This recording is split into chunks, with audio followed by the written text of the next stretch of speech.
নমস্কার, সন্ধ্যে 7টায় আমি অয়ন। মমতা বন্দ্যোপাধ্যায়ের তৃণমূলের কাছে বড় ধাক্কা। ঋতব্রত বন্দ্যোপাধ্যায় বিরোধী নেতা, বিরোধী দলনেতা, এবং এই ঋতব্রত বন্দ্যোপাধ্যায়ের বিরোধী দলনেতাতে সিলমোহর দিলেও হাইকোর্ট, আজকে হাইকোর্ট সিলমোহর দিল। শোভনদেব চট্টোপাধ্যায় ধাক্কা খেলেন। শোভনদেব চট্টোপাধ্যায়ের করা মামলায় হাইকোর্ট ঋতব্রত বন্দ্যোপাধ্যায়কেই সিলমোহর দিল, অর্থাৎ বিরোধী দলনেতা ঋতব্রত বন্দ্যোপাধ্যায়ের। সরাসরি চলে যাব কমলিকার কাছে, কমলিকা সেনগুপ্তর কাছে। কমলিকা বলবে যে এই যে আজকে মমতা বন্দ্যোপাধ্যায় ধাক্কাটা খেলেন, সত্যি কতটা চাপে মমতা বন্দ্যোপাধ্যায়? দেখো, যদি সংসদীয় রাজনীতি দেখা যায়, অর্থাৎ বিধানসভা এবং লোকসভা, তাই তো একটা রাজনৈতিক দলের প্রতিনিধিত্ব বিধানসভায় থাকে এবং লোকসভা রাজ্যসভা থেকে থাকে। সেখান থেকে যদি দেখা যায় তাহলে দেখা যাবে যে সই কজনের হয়েছিল, 58 জনের হয়েছিল 80 জনের মধ্যে। এবার এই 58 জনের পরেও এই ঋতব্রত বন্দ্যোপাধ্যায় তারা দাবি করছেন যে 64 জন, 80 জনের মধ্যে 64 জন তাদের সঙ্গে রয়েছে। অর্থাৎ বিধানসভায় যদি দেখা যায় মাত্র 16 জন মমতাপন্থী হয়ে রইলেন।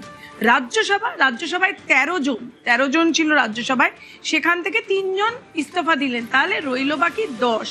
ওদিকে যদি আমরা লোকসভা দেখি, লোকসভায় 28 জনের মধ্যে আমরা দেখলাম 20 জন চলে গেছে, এটা আরো বাড়তে পারে, রইল বাকি 8, অর্থাৎ সব মিলিয়ে 34। অর্থাৎ সংসদীয় রাজনীতি যাকে বলে, সেখানে কিন্তু মমতা বন্দ্যোপাধ্যায়ের হয়ে, মানে মমতা বন্দ্যোপাধ্যায়ের তৃণমূল, এখন তো অনেক রকমের তৃণমূল, ফলে মমতা আসলি তৃণমূল, মমতা বন্দ্যোপাধ্যায়ের তৃণমূল, মমতাপন্থী তৃণমূল বলতে হচ্ছে।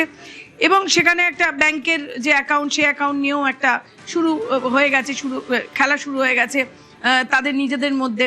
সেই জায়গা থেকে যদি দেখা যায় তাহলে মমতা বন্দ্যোপাধ্যায় কিন্তু সংসদীয় রাজনীতির জায়গা থেকে একেবারেই নিচে নেমে যাচ্ছেন। এবং শুধু পলিটিক্যাল অপটিক্স বলে একটা কথা আছে, তার একটা আছে যে কি টেকনিক্যালি লিগালি হচ্ছে। এবং সেখান থেকে দাঁড়িয়ে দেখা যাচ্ছে যে একটা দল, সে যদি তার প্রতিনিধিত্বই না করতে পারে রাজ্যসভা, লোকসভা এবং বিধানসভায়, তাহলে আর তার কি রইল? তাহলে সব বলছো সংসদীয়, পরিষদীয় সব ক্ষেত্রেই ধাক্কা তৃণমূলের, মমতা বন্দ্যোপাধ্যায়। এবং শুধু মমতা বন্দ্যোপাধ্যায় নয়, দলটার কি থাকলো? আমি এখান থেকে যে হাতে রইল কি, তুমি তো বলেই দিলে, হাতে তো কিছুই রইল না কমলিকা।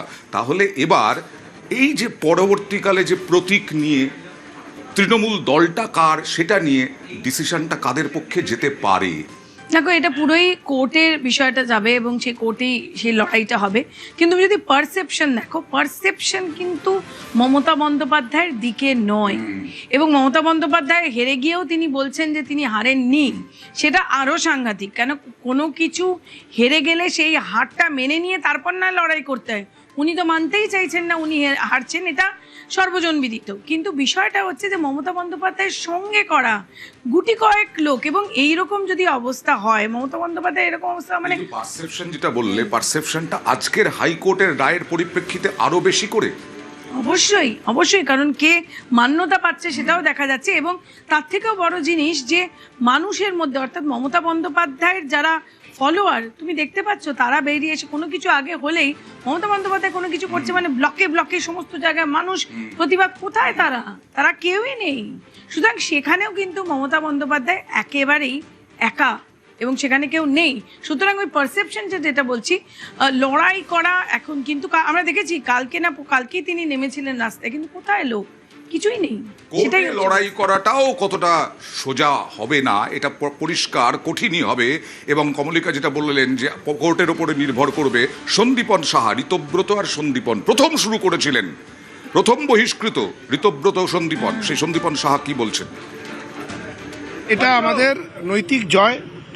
যেই লড়াইটা ঋতব্রত বন্দ্যোপাধ্যায় এবং আমরা শুরু করেছিলাম যেই অনিয়মের বিরুদ্ধে, আজকে আমরা তার নৈতিক জয় প্রাপ্ত করলাম। 58 জনের বেশি বিধায়করা সমর্থন দিয়ে ঋতব্রত বন্দ্যোপাধ্যায়কে এলওপি করার জন্য মাননীয় অধ্যক্ষকে এটি চিঠি দিয়েছিলেন এবং সেটা পুরোপুরি নিয়ম মাফিক অনারেবল স্পিকার সেই স্বীকৃতি দিয়েছেন। আজকে হাইকোর্টও সেই স্বীকৃতির ওপরে সিলমোহর লাগালেন। আমরা যেই কাজটা করেছি সেটা সম্পূর্ণ আইন মেনে করা এবং এটা আমাদের নৈতিক জয়। আমরা যেই উদ্দেশ্য নিয়ে এই ব্লকটাকে তৈরি করেছি, যেটা প্রিন্সিপাল অপোজিশন, আমরা সেটাকে নিয়ে এগিয়ে যাব।